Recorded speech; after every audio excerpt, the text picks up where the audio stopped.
Assalamualaikum warahmatullahi wabarakatuh. Sebelumnya, izinkan kelompok saya untuk mempresentasikan hasil kerja kelompok kami, yaitu tentang pasar persaingan oligopoli dan duopoli. Sebelumnya, perkenalkan, nama saya Wulandari dengan NPM 21751029 dan rekan saya Cindy Cahyani dengan NPM 21751005 dan Paraswati Lailasari dengan NPM 21751022. Baiklah, materi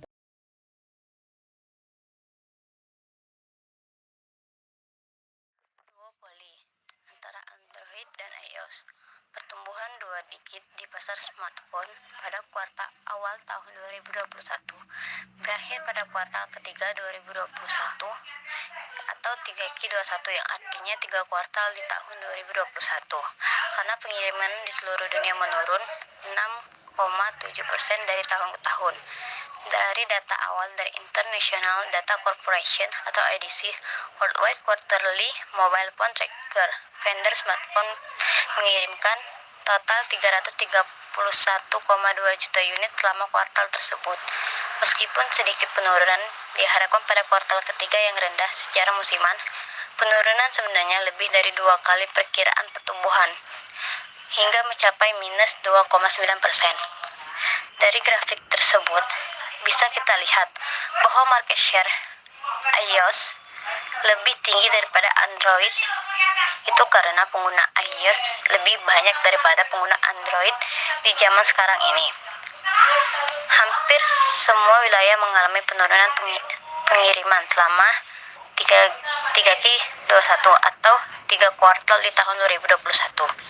Tingkat keparahan dampaknya bervariasi antara wilayah Eropa Tengah dan Timur atau CEE dan Asia Pasifik, tidak termasuk Jepang dan Cina, mengalami penurunan terbesar hingga mencapai minus 23,2% dan minus 11,6% dari tahun ke tahun.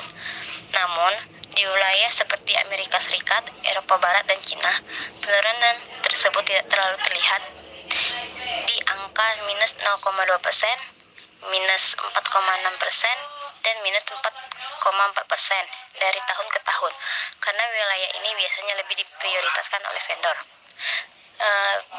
Dilihat pada grafik penjualannya,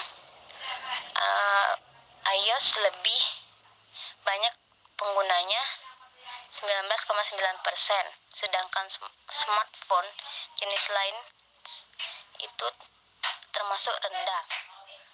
Yang paling rendah itu terjadi pada pengguna Vivo, karena penggunaan Vivo itu tidak terlalu banyak pada zaman sekarang ini.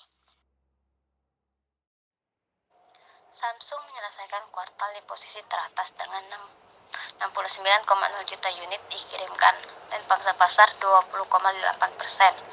Ini merupakan penurunan dari tahun ke tahun sebesar 14,2%, sebagian besar karena kendala pasokan.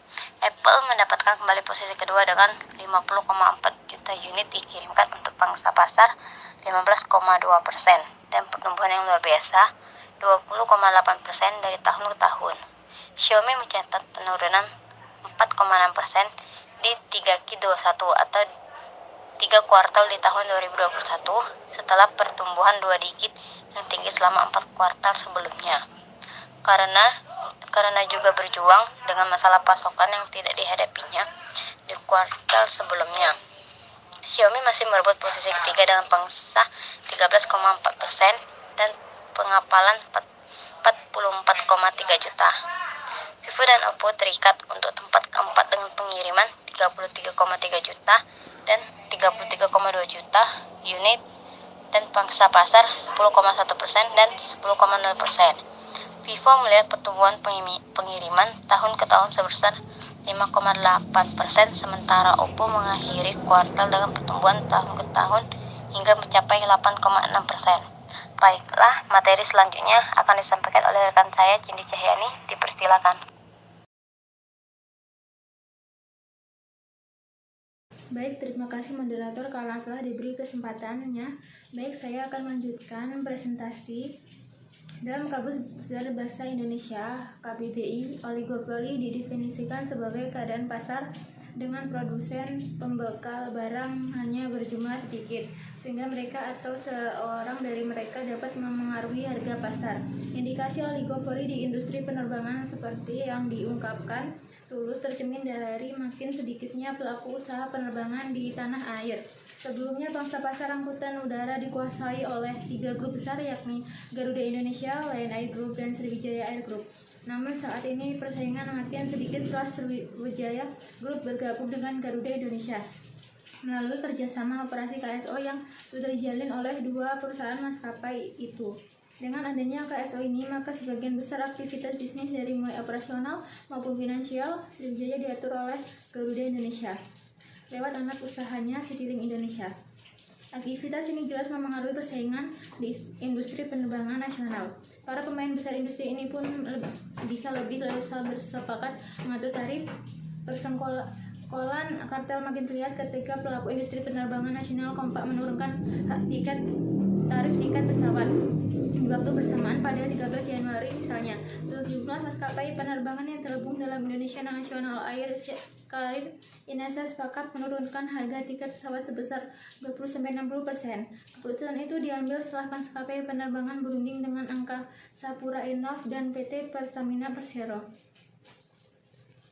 Di sini bisa kita lihat bahwa grafik turunnya harga tiket pesawat sebesar 20-60%. Sekian dari saya. Materi selanjutnya akan dijelaskan oleh rekan saya. Baik, terima kasih. Saya lanjutkan materi yang selanjutnya. Baik, terima kasih sebelumnya. Izinkan saya melanjutkan materi yang selanjutnya. Lanjutan, kebijakan maskapai yang kompak menerapkan tarif bagasi pesawat. Praktik penerapan tarif lain di luar tarif tersebut seolah mengulang sejarah kartel di industri penerbangan nasional. Sejarah yang dimaksud pada tahun 2010.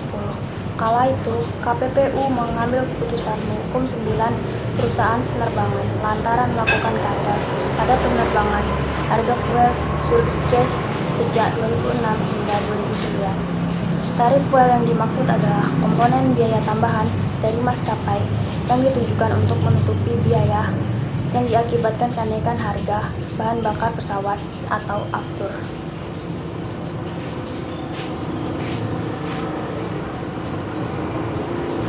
Komponen biaya ini berada di luar tiket pesawat.